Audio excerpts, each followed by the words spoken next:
በአንድ ወቅት በብሔራዊ የትምህርት ውድድር ላይ ሁለቱ እህትማማቾች አብረው ይወዳደራሉ። ዴዚ በትምህርቷ የቱንም ያህል ጎበዝ ብትሆንም ወላጆቿና ወንድሟ ግን ትኩረታቸውና ፍቅራቸውን በሙሉ ለጉዲፈቻዋ ላይ ሰጥተዋት ነበር። በብሔራዊ የሂሳብ ውድድር ወቅት ዴዚ የጻፈችው መልስ በሙሉ የጉዲፈቻዋ ልጅ ሁልጊዜም ከሷ በግማሽ ሰከንድ ቀድማ በትክክል ተመሳሳይ አድርጋ ስታቀርበው ስታይ በከፍተኛ ሁኔታ ደነገጠች። የቦታ ማስመሰያና የአሰራር ቅድመ ተከተሎችን እንኳን ሳይቀሩ ሙሉ በሙሉ አንድ አይነት ነበሩ። ዴዚ በጉዲፈቻዋ ልጅ መልሷን የምታውቅበት የሆነ መንገድ ሳይኖራት አይቀርም ብላ በመጠርጠሯ የተነሳ በፈተና ወቅት ዝም ብላ ተቀመጠች። እንደተጠበቀውም የፈተናው ጊዜ ሊጠናቀቅ ሲቃረብ ዴዚ እስክሪብቶዋን ለማንሳት ምንም አይነት እንቅስቃሴ አላደረገችም። የጉዲፈቻዋ ልጅ ወዲያውኑ ከጨነቀች አልፎ ተርፎም ጥያቄዎችን ለምን መመለስ እንደታገደች ለመጠየቅ አልቻለችም። ይህንን ያየችው ዴዚ ጉዲፈቻዋ ልጅ እየተገለባበጠችባት እንደሆነ የበለጠ አምናለች። እውነታው ግን ዴዚ በቀደመው ህይወቷ ዳግም ተወልዳ ነበር። በዛኛው ህይወቷ እሷና የጉዲፈቻዋ ልጅ በብሔራዊ የሂሳብ ሻምፒዮና ላይ አብረው ተሳታፊ ነበሩ። ነገር ግን የጉዲፈቻዋ ልጅ ሁልጊዜም ከመልስ ሰሌዳዋን ቀድማ ታሳያለች። የእያንዳንዱ ውድድር ጥያቄዎችም መልሶቻቸው ሁሉ ከሷ ጋር ተመሳሳይ ከመሆናቸውም በላይ የጉዲፈቻዋ ልጅ ዴዚ ኮፒ አድርጋብኛለች በማለት ከሰሰቻት። ይህም ዴዚን አታላይ የሚል ስም እንድታገኝ አድርጓታል። ታላቅ ወንድሟ በጣም ከመናደዱ የተነሳ ወደ መሬት ገፍትሮ ጣላት። በዚህም ራሷ ከዴስኪ ጋር ተጋጭቶ ህይወቷ አለፈ። ነገር ግን በቀጣዩ ሰከንድ ዳግም ተወልዳ ከውድድሩ ዋዜማ ቀን ላይ እንደምትመለስ በጭራሽ አልተጠበቀችም። በዛን ወቅት የጉዲፈቻዋ ልጅ ለዴዚ የውሃ እስክሪብቶ እየሰጠች በውድድሩ ስኬትን እየተመኘችላት ደግነት እንደያዛት ትመስል ነበር። እስክሪብቶውን ስታይ ዴዚ በበፊት ህይወቷ በውድድሩ ወቅት ይህንኑ ተመሳሳይ እስክሪብቶ ከጠቅማ እንደነበረ ወዲያውኑ ልብ አለችው። በእስክሪብቶ ውስጥም የተደበቀ ትንሽ ካሜራ ሊኖር ይችላል ብላ ከመጠርጠሯም የተነሳ እስክሪብቶውን ወዲያውኑም ተወረውሯለች። ከዚያም የጉዲፈቻዋ ልጅ ፊቷ ላይ በኃይል በጥፊ ትመታታለች። በቅርብ ጊዜ በተደረጉ ፈተናዎች ምክንያትም በከፍተኛ ጫና ውስጥ እንደነበረች ተናግራ ከእንግዲህ እንዳታስቸግራት ነገረቻት። ከዚያም ዴዚ በጉዲፈቻዋ ልጅ ክፉ እይታ ስር ክፍሉን ለቃ ወጣች። ዳግም በመወለዷም የፈተና ጥያቄዎችን አስቀድማ በማወቋ ምንም አይነት ተራ ተማሪ ሊያውቀው የማይችለውን መልሷን ማዘጋጀት አሰበች። ጉዲፈቻዋ ልጅም በዚህ መንገድ አሁንም መልሶቿን ልትገለብጥ ትችላለች ብላ ለማመን ፈቃደኛ አልነበረችም። ነገር ግን በሚቀጥለው ቀን በውድድሩ ወቅት የጉዲፈቻዋ ልጅ በእጆቿ ያዘችውን መጽሐፍት በሷ በቅርቡ ስታጠናው የነበረው መጽሐፍት መሆኑን ስታውቀው ዴዚ ትደነግጣለች። የጉዲፈቻዋ ልጅ በህዝብ ፊት እንኳን አልተመለሰችም። አንድ አይነት መጽሐፍ እያጠናን ስለሆነም በውድድሩ ላይ እንደገና ተመሳሳይ መልስ አንጽፍም ብላ ጠየቀቻት። ነገር ግን ዴዚ በጥሩ ሁኔታ ተዘጋጅታ ነበር። የጉዲፈቻዋ ልጅ አሁንም ልገለብጥብኝ ትችላለች ብላ ስላላመነቻት ዝም ብላ ትተዋታለች። እንደተጠበቀውም ውድድሩ እንደተጀመረ ዴዚ መልሶቿን በጻፈችበት ቅጽበት የጉዲፈቻዋ ልጅ በቀደመው ህይወቷ ያደረገችውን በትክክል አደረገች። ከታቀደው ጊዜ ግማሽ ሰከንድ ቀድማ ለመመለስም ቸኮለች። መልሶቿም እንደገና ከዴዚ ጋር በትክክል ተመሳሳይ ነበሩ። ይህንን ያየችው ዴዚ ሙሉ በሙሉ ከደናገጠች። ያንን እስክሪብቶ በጭራሽ ባትጠቀምበትም የጉዲፈቻዋ ልጅ አሁንም እንዴት መልሶቿን ልትገለብጥ እንደቻለች መረዳት አልቻለችም። በዛን ወቅት የጉዲፈቻዋ ልጅ ዴዚን መልሶቿን በፍጥነት እንድታሳይ ያፋጠነቻት። እየተናገረች እያለም የዴዚን መልስ ወረቀቷን በቀጥታ ለመንጠቅ ሞከረች። ዴዚ የመልስ ወረቀቷን በሰዓቱ ብትጠብቅም የተወሰነው ክፍል አሁንም በጉዲፈቻዋ ላይ ተነጠቀ። የተነጠቀው ክፍል ከሷ ጋራ ተመሳሳይ አሰራር ቅድመ ተከተሎችም እንዳሉት ያየችው የጉዲፈቻዋ ልጅ ወዲያውኑም ዴዚን ኮፒ አድርጋብኛለች በማለት ከሰሰቻት። ቦታው ወዲያውኑም በሽክሽታና በውይይት ተሞላ። እንደ ድል ሆኖ ዴዚ የጉዲፈቻዋ ልጅ መልሶቿን አስቀድማ ስታሳይ ካየች በኋላ የተወሰኑትን የአሰራር ቅድመ ተከተሎች በፍጥነት አሻሽላቸው ነበር። ስለዚህ ጥያቄዎችን ለመፍታት አዲስ ያስተሳሰብ መንገድ እንደተጠቀመች ወዲያውኑ አብራራች። ነገር ግን ዴዚ ዝርዝሩን ልታብራራ ስትል የጉዲፈቻዋ ልጅ ታቋርጣታለች። ዋናውን የአሰራር ቅድመ ተከተል ለታላቅ እህቷ ትተዋለች ብላ ተናገረች። እሷ እንደተናገረችም ጥያቄዎችን ለመፍታት ሌላ ያስተሳሰብ መንገድ በቀጥታ አቀረበች። ይህ አስተሳሰብ መንገድ ከዴዚ አዲስ አስተሳሰብ ጋር በትክክል ተመሳሳይ ነበር። ዴዚ በሂሳብ ውድድር ወቅት ሆን ብላ ለአንዱ ጥያቄ የተሳሳተ መልስ ጻፈች። ነገር ግን ይህንን ያደረገችው ለጉዲፈቻዋ ልጅ አክብሮት ለማሳየት ፈልጋ አልነበረም። ምንም አይነት መልስ ብትጽፍ የጉዲፈቻዋ ልጅ ከሷ ግማሽ ሰከንድ ቀድማ ኮፒ አድርጋ እንደምትመልስና ተመልሳ ደግሞ ዴዚ ኮፒ አድርጋብኛለች ብላ እንደምከሳትም ስለምታውቅ ነበር። እንደተጠበቀውም ዴዚ መልሷን ጽፋ እንዳበቃችም የጉዲፈቻዋ ልጅ ቀድማ ለመመለስ ወዲያውኑ ደውሉን ተጫነች። ነገር ግን ያላወቀችው ነገር ቢኖር አስቀድማ በዴዚ ወጥመድ ውስጥ መውደቋን ነበረ። ነገሩ እንዲህ ነው። ውድድሩ ከተጀመረ በአጭር ጊዜ በኋላም ዴዚ በጻፈች ቁጥር የጉዲፈቻዋ ልጅ ከሷ ግማሽ ሰከንድ ቀድማ ደውል በመጫን እንደምትመልስ አስተዋለች። ከዚያም በላይ መልሶቻቸውና የአሰራር ቅድመ ተከተሎቻቸው በትክክል አንድ አይነት ነበሩ። ዴዚ የጉዲፈቻዋ ልጅ እየገለበጠችባት እንደሆነ ከመጠርጠር ውጪ አማራጭ አልነበራትም። ነገር ግን እሷ ዘግይታ በመመለሷ ምክንያት ተመልካቾቹ እሷን እንደ ገልባጭ ቆጠሯት። ምንም ማድረግ ያልቻለችው ዴዚ በሚቀጥለው ጊዜ የጉዲፈቻዋ ልጅ ቀድማ ደውል ስትጫን የአሰራር ቅድመ ተከተሏን በሚስጥር አሻሻለች።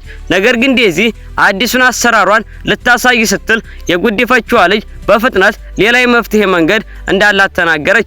ወዲያውኑም ጽፋ ያሳየችውን አሰራር ከዴዚ አዲስ አሰራር ጋር በትክክል ተመሳሳይ ሆነ። ይህንን ያየችው ዴዚ ሙሉ በሙሉ ከደናገጠች። ምክንያቱም ይህ አሰራር ከስርዓተ ትምህርቱ ውጪ ያሉ የላቁ ዕውቀቶችን በራሷ አጥንታ የተማረችው ስለነበር የጉዲፈቻዋ ልጅ ይህን ልታውቀው አትችልም ነበር። ስለዚህ በቦታው ላይ ተቃውሞ አቀረበች። ነገር ግን ይህንን የሰሙ በርካታ የክፍል ጓደኞቻቸው የጉዲፈቻዋ ልጅ ከስርዓተ ትምህርቱ ውጪ ያሉ መጽሐፍትን ስታጠና ማየታቸውን በመመስከርም የሷን ወገን ይዛሉ። በመጨረሻም የዴዚ መልስ ከጉዲፈቻዋ ልጅ ጋር ተመሳሳይ መሆኑ ሲታይ ሁሉም ሰው እንደገና ዴዚ ገልብጣለች የሚል ድምዳሜ ላይ በመድረሳቸው ከውድድሩ እንድትወጣ ይጠይቃሉ። ዳኞችም ዴዚ ንጽህናዋን እንድታስረዳ ካልሆነ ግን ከውድድሩ እንድትሰረዝ ያዟታል። በተስፋ መቁረጥ ውስጥም የገባችው ዴዚ በሂሳብ ችሎታዋን ለማረጋገጥ በመጨረሻዎቹን 100 ፈታኝ ጥያቄዎች ለመስራት ዝግጁ መሆኗን ትናገራለች። ነገር ግን የጉዲፈቻዋ ልጅ ወዲያውኑም አብራ እንደምትወዳደር ትገልጽና ዴዚ የጉዲፈቻዋ ልጅ እንደገና እንዳትገለበጥባት ስለሰጋች በመካከላቸው 2 የመልስ ሰሌዳዎችን እንዲኖሩ ትጠይቃለች። የጉዲፈቻዋ ልጅም በዚህ ተስማምታ እንደገና ብትገለበጭብኝስ ስትል ተናገረች። ዴዚ በመካከላቸው 2 ሰሌዳዎች እያሉ መልሶቻቸው ተመሳሳይ ሊሆኑ አይችሉም ብላ ስላመነች ውርር ተወራረደች። የተሸነፈችው አካል ተገልባጭ መሆኗን በህዝብ ፊት አምና እግሯ ስር ወድቃ ይቅርታ እንድትጠይቅ የሚል ነበር። ነገር ግን 10 ያህል ጥያቄዎችን ሰርታ እንዳበቃች ተመልካቾች መልሶቻቸውን እንደገና ተመሳሳይ እንደሆኑ ሲናገሩ ተሰማለች። ዴዚ እንደገና ሙሉ በሙሉ ተደናገጠች። በመካከላቸው 2 ሰሌዳዎች እያሉ የጉዲፈቻዋ ልጅ እንዴት ልታደርገው እንደቻለችም ፈጽሞ አልገባትም። መልሶቻቸው ተመሳሳይ ከሆነ ለምን እሷ ብቻ ገልባጭ ተብላ እንደምትጠረጠርም ለማስረዳት ትሞክራለች። ነገር ግን ዳኞቹ የጉዲፈቻዋ ልጅ ሁልጊዜም ከሷ በግማሽ ሰከንድ ቀድማ እንደምትጨርስ ገልጸው ጥያቄዋን ውድቅ አደረጉባት። ዴዚ በእንባ ተሰበረች። ነገር ግን ተስፋ ቆርጣ መመለስ ስታቆም የጉዲፈቻዋ ልጅም መስራቷን እንዳቆመች ታስተውላለች። ስለዚህ የጉዲፈቻዋ ልጅ ምን እንደምትሰራ ለማየት ሙሉ በሙሉ መስራቷን ታቆማለች። በውጤቱም የጉዲፈቻዋ ልጅ በቦታው ፍዝዝ ብላ ቀረች። ምንም አይነት ጥያቄ መመለስ አልቻለችም። ብዙም ሳይቆይ ተመልካቾችና ዳኞች የሆነ የተሳሳተ ነገር እንዳለ ተረዱ። ዳኞቹ የጉዲፈቻዋ ልጅ እንዳይገለበጥባት ብላ እንደ ቶች ስላሰቡ ዴዚን እንደሚከታተሏት ገልጸው የጉዲፈቻዋ ልጅ ጊዜው ሳያልቅ በፍጥነት እንድትመልስ ነገሯት። ይህንን የሰማችው የጉዲፈቻዋ ልጅ በከፍተኛ ሁኔታ ከጨነቀች። ይህንን ያየችው ዴዚ የጉዲፈቻዋ ልጅ እውነተኛ ማንነት የምታጋልጥበትን መንገድ በመጨረሻ አገኘች። ወዲያውኑም የተሳሳተ መልስ ጻፈች። እንደተጠበቀውም በሚቀጥለው ሰከንድ የጉዲፈቻዋ ልጅ ያንኑ የተሳሳተ መልስ እንደገና መጻፍ ጀመረች። ዴዚ በመካከላቸው ሁለት ግልጽ ያልሆኑ የመልስ ሰሌዳዎች እያሉ እንኳን የጉዲፈቻዋ ልጅ አሁንም መልሶቿን ኮፒ ማድረግ መቻሏን ስታውቅ በከፍተኛ ሁኔታ ደነገጠች። ሁልጊዜም ቢሆን ዴዚ መልሷን ጽፋ ካበቃች ከግማሽ ሰከንድ ቀድማ የጉዲፈቻዋ ልጅ መልሷን ከጽፍ ነበር። ይህም ሁሉም ሰው ከሳስቶ ዴዚ ነች የጉዲፈቻዋ ልጅ የምትገለብጠው ብለው እንዲያስቡ አደረጋቸው። ስለሆነም ዴዚ በቀላሉ ተስፋ በመቁረጥ ጥያቄዎችን መመለስን አቆመች። የጉዲፈቻዋ ልጅ ምንም አይነት ምላሽ እንደምትሰጥ ማየት ፈልጋ ነበር። እንደተጠበቀውም የጉዲፈቻዋ ልጅም እንዲሁ እስክሪብቶዋን አስቀመጠች። ተመልካቾች ይህንን ሲያዩ ነገሩ በጣም እንግዳ ሆኖ አገኙት። ዳኞቹ እንኳን የጉዲፈቻዋ ልጅ ዴዚ እንዳገለብጥባት ፈርታ መስራቷን ያቆመች መስሏቸው ነበር። ስለዚህ የጉዲፈቻዋ ልጅ ዴዚን በጥብቅ እንከታተላታለን፣ ውድድሩ የሚያልቅበት ጊዜ እየተቃረበ ስለሆነ ጥያቄዎችን መመለስ እንድትቀጥል ነገሯት። ነገር ግን እውነተኛዋ ገልባጭ የሆነችው የጉዲፈቻዋ ልጅ ጥያቄዎችን በግምት ለመመለስ አልደፈረችም። ምክንያቱም ከውድድሩ በፊት ከዴዚ ጋር ውርርድ ተወራርደው ነበር። የተሸነፈው አካል ገልባጭ መሆኑን አምኖ መቀበል ብቻ ሳይሆን ተንበርክኮ ለተሸናፊው ይቅርታ መጠየቅ ነበረበት። ምንም ማድረግ ያልቻለችው የጉዲፈቻዋ ልጅ ህመሟን ወጣ ዴዚ ለምን ጥያቄዎችን መመለስ እንዳቆመች ጠየቀች። ነገር ግን ዴዚ ወዲያውኑ ምላሽ አዘጋጀችላት።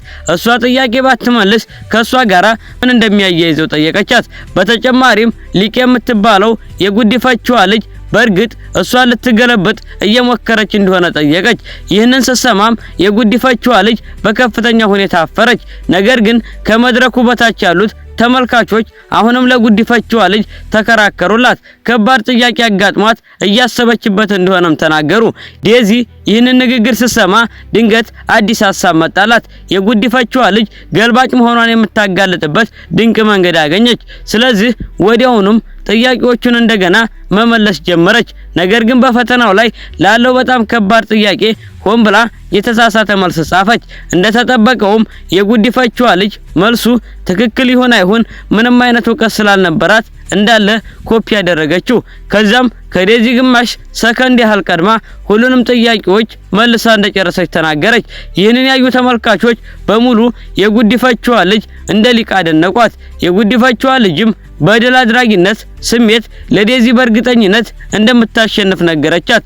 ነገር ግን ዴዚ ረጋ ብላ ይህ ፈተና ስለ ትክክለኛነት እንጂ ጥያቄዎችን በፍጥነት ስለመጨረስ አይደለም፣ ውጤቱ ሳይወጣ እንደምሸነፍ እንዴት እርግጠኛ ልትሆን ቻለች ስትል ጠየቀች።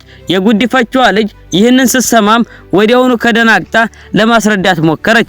እሷ ሙሉ ነጥብ እንደምታገኝ ዴዚ ሙሉ ነጥብ ብታገኝ እንኳን ዘግይታ ስለመለሰች አሁንም ተሸናፊ እንደምትሆን ተናገረች። ነገር ግን ዴዚ ሆን ብላ አንዱን ጥያቄ ተሳስታ እንደመለሰች የጉዲፈቻዋ ልጅ መልስ ከሷ ጋራ በትክክል ተመሳሳይ እንደሆነ ተናገረች። የጉዲፈቻዋ ልጅ ሁሉንም ጥያቄዎች በትክክል እንደመለሰች እያለች እንዴት መልሳቸው ተመሳሳይ ሊሆን እንደቻለ ምንም አልገባትም። ይህንን ስትሰማም የጉዲፈቻዋ ልጅ ሙሉ በሙሉ ከደናገጠች። ዴዚን ዋሸች ብላም ትከሳታለች። ነገር ግን ዳኞቹ ሁለቱም በእርግጥ አንዱን ጥያቄ ተሳስተው እንደመለሱ አረጋገጡ። ዴዚ አጋጣሚውን በመጠቀም የጉዲፈቻዋ ልጅ ያንን የተሳሳተ ጥያቄ እንድትጠቁም ነገረቻት። ነገር ግን ማግኘት አልቻለችም። ስለሆነም ዴዚ የጉዲፈቻዋ ልጅ መልሶቿን ስትገለብጥ እንደነበረች እውነቱን በቀጥታ አጋለጠች። የጉዲፈቻዋ ልጅ ለመከራከር ስትሞክር ዴዚ ወዲያውኑም ሁለቱም የተሳሳቱትን ጥያቄ ጠቁማ ትክክለኛውን አሰራር አብራራች። ያኔ ብቻ ነው ተመልካቾች ዴዚ ሁሉንም ጥያቄዎች በትክክል መስራት የምትችል እውነተኛ ሂሳብ ሊቅ መሆኗን የተረዱት። በተቃራኒው የጉዲፈቻዋ ልጅ ከዴዚ ጋራ ተመሳሳይ የተሳሳተ መልስ ስለጻፈችም ስትገለብጥ እንደነበረ በከፍተኛ ሁኔታ ግልጽ ሆነ። በዚህም ምክንያት ሁሉም ሰው የጉዲፈቻዋ ልጅ ማብራሪያ እንድትሰጥ ጠየቁ። የጉዲፈቻዋ ልጅም መኮረጇን ካመነች ህይወቷ እንደሚበላሽ አወቀች። በተስፋ መቁረጥ ውስጥ ሆናም ራስ እንደሳተ በመምሰል ከመውደቅ ውጪ ሌላ አማራጭ አልነበራትም። ይህንን ሲያዩ እናቷና ታላቅ ወንድሟ ወዲያውኑ ሕክምና እንደሚሰጣት ሰው ለመፈለግ ወደ መድረክ ወጡ። በሕክምናው ወቅትም የጉዲፈቻዋ ልጅ ሌላ ዘዴ አሰበች። ጥሩ ስሜት ስላልነበረኝ አንድ ጥያቄ ነው የተሳሳኩት። ዴዚ ክፍተቱን አግኝታ በኮራጅነት እንድከሰስ ታሴርብኛለች ብዬ አልጠበቅኩም ነበር ስትል ትናገራለች። በተጨማሪም ዴዚ የቤተሰቡ ትክክለኛ ልጅ ብትሆንም እንኳን እኔ እንደ ጉዲፈቻ ልጅነቴም ወላጆቿና ታላቅ ወንድሟ ለኔ በሚያሳዩ ፍቅር ቀንታ ነው ብላ ትናገራለች። ይህንን የሰሙት ተመልካቾችም ያለችው ነገር አሳማኝ እንደሆነ አሰቡ። ምክንያቱም ቀደም ሲል በነበሩ ጊዜያት ውስጥ የጉዲፈቻዋ ልጅ ከሷ ቀድማ ትመልስ ነበር። የዴዚ ታላቅ ወንድምም በበለጠ ተናዶ አንገቷን ያዛትና ለጉዲፈቻዋ ልጅ ይቅርታ እንድትጠይቅ አስገደዳት። ዴዚ በበፊት ህይወቷ እንደሆነው ሁሉ አሁንም በወንድሟ ተገፍታ ልትሞት እንደምትችል ስለሰጋችም ጉዳዩን ለመግፋት ምንም አልደፈረችም። ይልቁንም ንጽህናዋን ለማረጋገጥ የጉዲፈቻዋ ልጅ እንደገና ከሷ ጋራ እንድትወዳደር ጠየቀች። ሳይታሰብ ይህንን ስትሰማም የጉዲፈቻዋ ልጅ በራስ መተማመን ተስማማለች። ይህንን ያየችው ዴዚ ወዲያውኑም ጥንቃቄ ማድረግ ጀመረች። ስለሆነም ለጥያቄዎቹ መልስ በሚሰጡበት ወቅት የጉዲፈቻዋ ልጅ ሆን ብላ ሳይታወቅባት ትከታተላት ነበር። በውጤቱም እሷ ለማሰብ በቆመች ቁጥር የጉዲፈቻዋ ልጅም መጻፍን አቁማ እንደምታስብ አስተዋለች። እሷ መልሶቿን መጻፍ ስትጀምር ብቻ የጉዲፈቻዋ ልጅ በዛው ቅጽበት መጻፍ የምትጀምረው። ነገር ግን የጉዲፈቻዋ ልጅ ከሷ በግማሽ ሰከንድ ፈጥና መልሱን ታስረክብ ነበር። በዚህ ጊዜም የጉዲፈቻዋ ልጅ እንደገና ቀድማ ጨረሰች። መልሷም በትክክል ከዴዚ መልስ ጋር ተመሳሳይ ነበር። እንደ ድል ሆኖም የጉዲፈቻዋ ልጅ መልሱን ልታስረክብ ስትቸኩል ዴዚ በፍጥነት ሌላ የመፍትሄ ሐሳብ ጻፈች። በዚህ መንገድ ብቻ ነበር ኮራጅ ከመባል ያመለጠችው። በዚህ ጊዜ የጉዲፈቻዋ ልጅ እውነተኛ ማንነት ማጋለጥ ባትችልም እሷን ለመኮረጅ የተጠቀመችበትን መንገድ ገመተችው። እንደ ትንሽ ካሜራ ባሉ መንገዶችም የመሆን እድሉ ዝቅተኛ ነበር። ምክንያቱም በዛ አይነት መንገድ ያህልም በፍጥነት ምላሽ መስጠት አይቻልም። ስለዚህም የጉዲፈቻዋ ልጅ የአእምሮዋን ሐሳብ ማንበብ እንደምትችል ተጠራጠረች። ይህንን ጥርጣሬዋንም ለማረጋገጥ እስካሁን ያልተፈታ አዳጋች ጥያቄ ላይ ከጉዲፈቻዋ ልጅ ጋር ለመወዳደር ወዲያውኑ አመለከተች። ይህንን ሲሰሙም ተመልካቾች አብዳለች ብለው አሰቡ። ነገር ግን ዳኞቹ ሁለቱም ያንን አስቸጋሪ ጥያቄ መፍታት ቢችሉ ጥሩ ነገር እንደሆነ በማሰብ ጥያቄው እንዲመጣ አዘዙ። ነገር ግን ውድድሩ ሲጀምር ዴዚን ጥያቄውን ለመመለስ አልቸኮለችም። ይልቁንም በልቧ የጉዲፈቻዋ ልጅ መስደብና መራገም ጀመረች። በእርግጥም በሁለተኛው ሰከንድ የጉዲፈቻዋ ልጅ በልቧ ስለረገመቻት በንዴት ወደ ዴዚ ጮኸች። ለምን ትረግመኛለች እያለችም ትናገር ጀመር። ተመልካቾችም እንዴት እንዳወቀችው ግራ ገብቷቸው ነበር።